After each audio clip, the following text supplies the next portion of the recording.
come from, Northern California, where the murder ride is high and we creep right on ya. I come from the land of the bad, but we ever get money and we with that gunplay.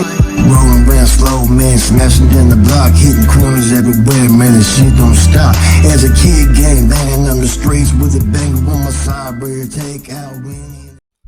What's good with YouTube? You already know, Big Flocka with the convict's perspective, and I'm smashing, dashing, sliding on through with a whole lot of energy because I got a crazy, true story, man, that's gonna fucking shock everybody out there when I discuss it, man. Kids, this is why you don't get involved in gangs, and kids, this is why you don't do drugs. Because sometimes you think you got a good plan, but it doesn't always fucking work out that way. So, now this story, man, happened around 2014. It's out there in the East Bay, out there in Livermore. And at that time, as you guys had already known, I was out there running amok, and from time to time, there was people that were out there trying to get me. You know, I talk about how Gonzo was one that was with the regiment that was trying to look for me, and then eventually we ended up started kicking it out there on the streets, right? And when he fell out, you know what I'm saying, for stuff that happened during Operation Valley Star, right? Now, after having numerous incidents that are happening out there in the streets, right?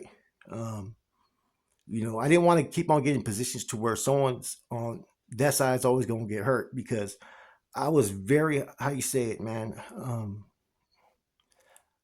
not a degenerate, kind of, I was like, how you say, almost like a renegade, in the sense that I did what I wanted to do. If you got in my way, I was going to knock you down. And that's 100% facts. I never misled any homeboys. I never tried to lead anybody astray from, you know, what they shouldn't do. I was just me. And I was out there all throughout the East Bay. Now, there was one person's name I kept on hearing about. And it was the one person that I was going to be worried about, not because of who they were or how they got down, right? But because of who their dad was, right? Now, if you guys don't know, there's a well-known Carnal's son that used to stay in the East Bay, right? And he was out there, and he was plugged in with a lot of people, and, you know, you can't say he's on the caliber of his dad, but still, you know, he got that line of contact to his dad anytime, I guess, you know, if you think about it. At least that's what I'm thinking. So I know one time homeboy brought up my name to him, and homeboy said, well, you know, he did woo, woo, woo. And fucking Gonzo started to explain it to him. You know, well, it's more than what people know, man. This is what happened, and people don't know the truth behind it, right? So, you know, I heard about that, and I keep on hearing bits and pieces. I'm like, you know what? I had his half brother spend the night at my house before. I've ran into his sister. His sister is also that Carnal's fucking daughter, right? And I've always been respectful. I've never misled. I've never done anything to ever, you know, speak anything negative about their father. In fact, I respected their father. Now, I figured, you know what, man? One of these days, I'm just going to assess it. I'm just going to pull up where he's at. Now, I knew he was kicking back at this chick, Nicole's pad, that I knew out there in Livermore. Now, me and Nicole were pretty close. We were cool, right? And she's not part of the game. She's not part of the mix as far as Norteño politics. She doesn't know anything about it, right? But one day I call her and I ask her who's there. She tells me who's there. And so I said, okay, hey, I'm on my way. And I start heading that way. And so I pull up, I knock on the door, I go up in there, and then he's in the room. And so I walk in the room and I tell him straight up, I said, I got love for your cousin and I respect your dad. I said, you know who I am. I'm Flocka from Milpitas, eh? And the whole room just got fucking quiet. And he just kind of acknowledged it. Like, I don't know if he knew what to do, right? He was more shocked that I just was telling him, yeah, I'm such and such. You know who I am. And then we went to go talk in private. And I ended up packing a bowl, man. I'm all tracked the fuck back big time, thinking that, hey, you know, let's have a discussion. So I talked to him about my whole situation and shit.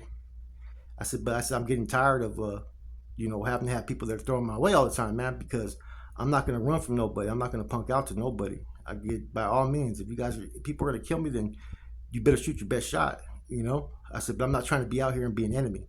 My shit was personal. It had to do with my wife at the time, you know, and someone who was a deviant, and these brothers should have backed me up. Fuck them, I said. I don't owe them shit. You know, it wasn't done because I was scared or anything like that. It was personal. And he kind of somewhat got it, right?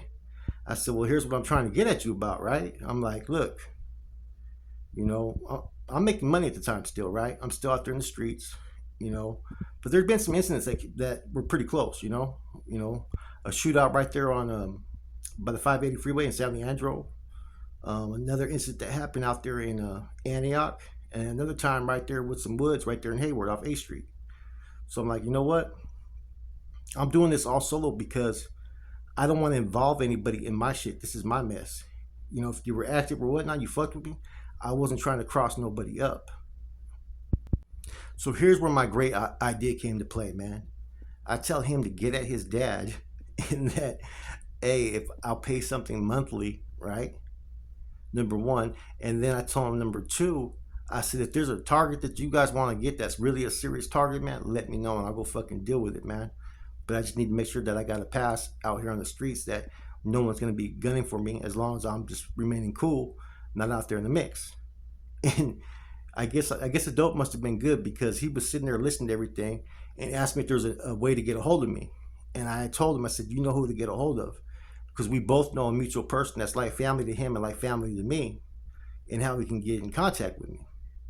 So we kicked it there for about maybe 2 3 hours.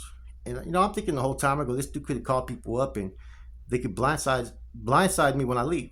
Because at that time I got dropped off over there. I didn't drive, you know, because I never knew what I was gonna walk into. And nothing happened. You know, it was just one of those weird type of situations that technically, you know, I mean, I'm right there in dude's presence, but I don't think dude knows what to do, man, to be honest with you, because even though he's a homeboy, even though his dad is who he is, doesn't mean that he can live up to the same standards of who his pops is. And I'm not saying that to try to justify his actions, because, you know, a lot of people maybe will feel a certain way about it. But this is a true story. This is what really happened, you know? And my whole fucking thinking process is like, damn, what if they get at me? How much money are they gonna want a month? This shit, man. I'm thinking that maybe that they'll actually go for it. And you never know, to be honest with you, because what I'm offering them is just free money to them. You know what I'm saying? They could just take it and fucking just get me out the way either way. But basically, what I wanted to do was I was tired of fucking being in these situations, trying to live my life, and no matter what, the past comes up. You know what I'm saying? And not everybody understands who, what, where, when, why. You know, there's a lot more details to everything that transpired. It wasn't like one was scared or anything like that. This shit got personal. And that's what I explained to him. I said, look, I go, mostly everybody's all bad in that situation anyways now. So it's not even a fucking big deal anymore, you know? And party ways, you know? And like I said, that's the type of dude I was out there in the East Bay, man. You know, I can mention a lot of active dudes where I've been at spots, and then I'd be sitting down in a prone position or whatever to where they could take advantage of it, but they better take off, man, and bring it hard, man. Otherwise, they're gonna have some problems. And I tell them straight up who the fuck I am. Not one time has anybody tried to fucking go there with me, right? And I used to tell them all the time. I said, look, if you're gonna do it, let it be you, because at least I'm telling you, man to man, what time it is. If you feel that you have to fucking get something off your chest and deal with it, then I'm right here. But don't be the one that's gonna make that phone call and have someone else come that's gonna try to fucking knock me in the back. It's gonna try to put one in the back of my head like a coward. I go, I'm letting you know that I'm out here. This is who I am, right? And that's where I left it with him. I've left that with several people. Now you guys are probably wondering whose son this was. I'm gonna let you guys know right now. This was Skip's son. Now some of you guys are wondering, well, is that all bad on his part because he was right there in front of you and he could have, you know, had access to try to take you out? I go, in some senses you may be able to say that, but then again, maybe he's going to jeopardize his own life by doing that. Like I said, man, I'm not no fucking pushover. You know what I'm saying? I do have a reputation, man, for not playing. You know what I'm saying? And sometimes it's better to get the information and intel and then forward it to somebody to see how they want to deal with it. You never know. There may be a different plan of fucking operations, man. You know what I'm saying? I could sit there all day and say, hey, you know, he didn't want to see me. He wasn't scared, but I think he was more shocked. Like he didn't know what to do. You know what I'm saying? He did listen to everything that I said. And I ended up leaving. I only went over there for maybe about 2 hours, man. So yeah, I was over there for 2 hours, fucking puffing on the pipe, fucking kicking it with a fucking NF General's fucking son. Why fucking I'm on their fucking list, man. I think he also knew that, his younger stepbrothers had stayed at my house a couple times. I helped him out, in some situations out there. You know what I'm saying? Like I never, just because of what my situation was, did not mean I ever turned my back on anybody that needed any help or assistance, man. There was actually a lot of active homeboys that talked to me on the DL. You know what I mean? The problem was I was out there like it was nothing. You know what I'm saying? My name was ringing bells, and there was a lot of talk all the time. But there was a lot of people that just did not want to go there, you know what I mean, for whatever reason. I'm not going to say motherfuckers were always scared. Nah. Maybe they just felt it wasn't worth it. Maybe some people heard my story and said, hey, man, it's, fucked up situation, man. Fuck it. Let him just do what he does. Let someone else deal with it. There could be a lot of reasons why. I don't know. But at that time, though, I'll tell you this. Because of what my situation was and because of my ego, right, is why I was going so fucking hard and I was going fearless out there, man, because I felt like it was a need for my own fucking sanity. Because like I said, it was a hard transition, everything I went through on that, you know what I mean? Like every moment was like I was trying to redeem my past. You get what I'm saying? Like a case would happen and stuff, I would take the rap on the fucking case, you know what I'm saying? Just to prove people like, hey, I don't get down like this, you know what I mean? This shit's personal and all that. And that's just like, no matter what, people are always going to have what they feel and think about it. You know what I'm saying? Like I see it all the time. But what I don't see all the time is people bring up, well, those motherfuckers are wrong. They condone the sexual predator. You know what I'm saying? They condone someone that was, you know what I'm saying, doing what they did, trying to assault a woman in that fashion. There's no excuse for that. You know what I'm saying? And if they condone it, then that means they're just as much a part of the problem then. If you condone something, you're the same as that person that you condone it. That's why I've always said, I got no remorse over that situation. They should have fucking green light the dude off top on that. You know what I'm saying? It wasn't like it was a woman that was going behind the scenes fucking being scandalous. Nah, the motherfucker tried to grab her and fucking slap the motherfucker's hand. You know what I'm saying? And then tried to fucking lie about it in the process to fucking try to cover his fucking tracks. That's what made it all worse. If she would have had any part in it, then fuck, I would have had no fucking say so on it. I wouldn't have had so much emotions behind it, man. You know what I'm saying? But anyways, back to the story at hand. Yeah, man, this is just a story, man, like for people to realize, man, that, out there, man, sometimes, man, like I said, if you put too much in what you think others think of you, you start to make dumb choices. You start to make choices to where you self-medicate.